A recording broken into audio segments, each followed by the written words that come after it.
हमने पिछले के अध्यायों में ये जाना कि मनुष्य चेतन और जड़ दोनों का योग है। चेतन उसका मस्तिष्क है। मस्तिष्क के 4 चरण हैं। पहले चरण को लेकर के वो पैदा होता है, जो कि जागृत होता है। पहले चरण में 3 केंद्र हैं। तीनों केंद्रों के परस्पर क्रिया प्रतिक्रिया से उसके व्यवहार का निर्माण होता है, उसकी सोचने की क्षमता का निर्माण होता है। हमने पिछले अध्याय में खाद्य और पेय पदार्थों और श्वसन के बारे में भी जाना, चेतना के स्तरों के बारे में जाना, पर्यावरण में जो ऊर्जा निहित है उस ऊर्जा के बारे में जाना, हर श्वास में हम कौन कौन सी ऊर्जाएं लेते हैं और उन्हें दोहन करने की क्षमता हमारे पास कितनी है, हमने इनके बारे में जाना। इस अध्याय को शुरू करने के साथ मैं आपको बताना चाहूँगा कि हम इस अध्याय में एक रिक्त स्थान की बात करेंगे, जो कि हर साधक के जीवन में, सौभाग्यशाली साधक के जीवन में आता है। और हमारा उद्देश्य उसी रिक्त स्थान को पार करके अपने मस्तिष्क के दूसरे चरण को जागृत करने की तरफ जाना। संसार के सभी प्राणियों में एक मनुष्य ही एक ऐसा व्यक्ति है जिसके पास सोचने, समझने और तर्क करने की क्षमता है, बौद्धिक क्षमता, जिसकी तीव्रता मनुष्यों में 2 की मैंने बताई है। अन्य प्राणियों में ये क्षमता है ही नहीं, है तो नगण्य। हम भी उस पार्श्विक स्तर से धीरे धीरे शनै शनै बढ़ते बढ़ते 2 करोड़ वर्ष लग गए, करोड़ों वर्ष लग गए हमें इस 2% की तीव्रता को पैदा करने में, विकसित करने में। इसी बौद्धिक क्षमता के आधार पर हर मनुष्य कहलाने के लायक है। यह बौद्धिक क्षमता अभी भी मनुष्यों में अपने न्यूनतम स्तर पर है। इसका अपना स्वतंत्र प्रभाव नहीं है, अपितु यह सहायता करता है अपनी न्यूनतम स्थिति में होने के कारण, सबसे ज़्यादा बलहीन होने के कारण, तीव्रता सबसे कम होने के कारण पार्श्विक और भावनात्मक केंद्रों की।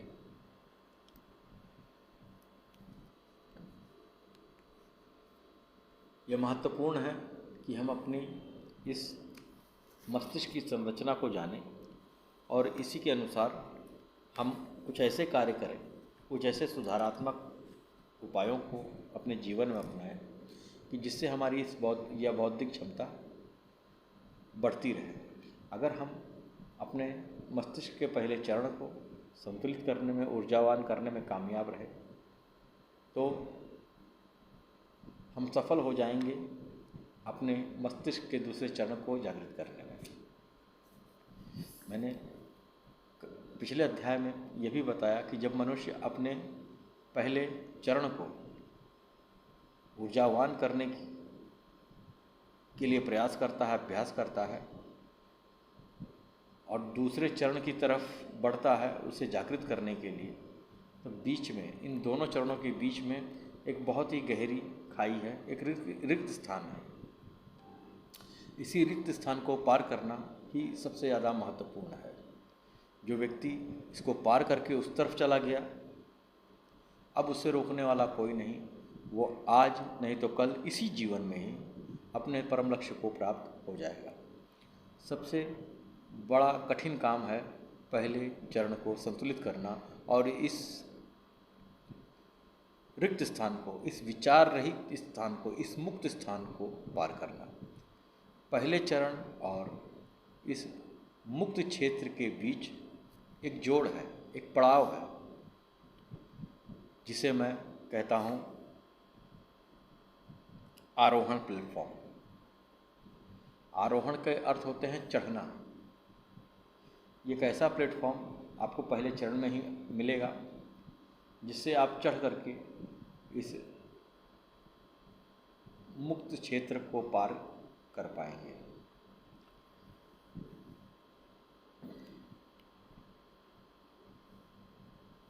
इस विचार मुक्त अवस्था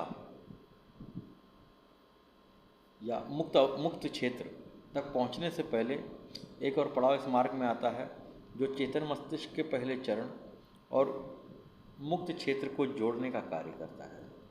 शुरुआती दौर में हमारा लक्ष्य यही पड़ाव है, जिसे मैं कहता हूँ आरोहण प्लेटफॉर्म, चढ़ाई का स्थान।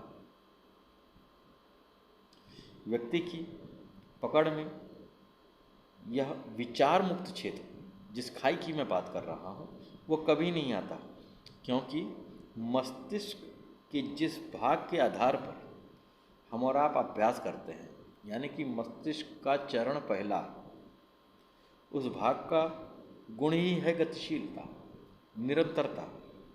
यह भाग अपने गुण के विपरीत कार्य को नहीं कर पाएगा और हमें जाना है विचार रहित क्षेत्र में। ये दोनों विपरीत गुण हैं।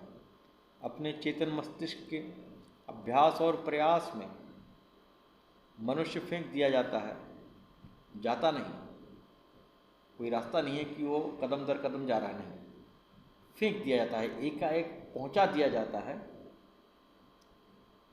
इस आरोहण मंच तक। यह आरोहण मंच जहाँ से उसका विचार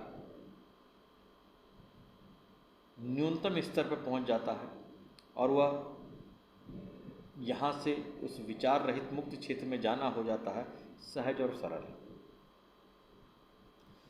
यहाँ पर काम करता है तत्क्षणता का सिद्धांत, इंस्टेंट, तुरंत। अभ्यास करते करते एक समय ऐसा आता है एकाएक कि वह खड़ा होता है इस आरोहण मंच पर। यह बस एकाएक होता है, इसलिए मैं कहता हूँ यहाँ काम करता है तत्क्षणता का सिद्धांत।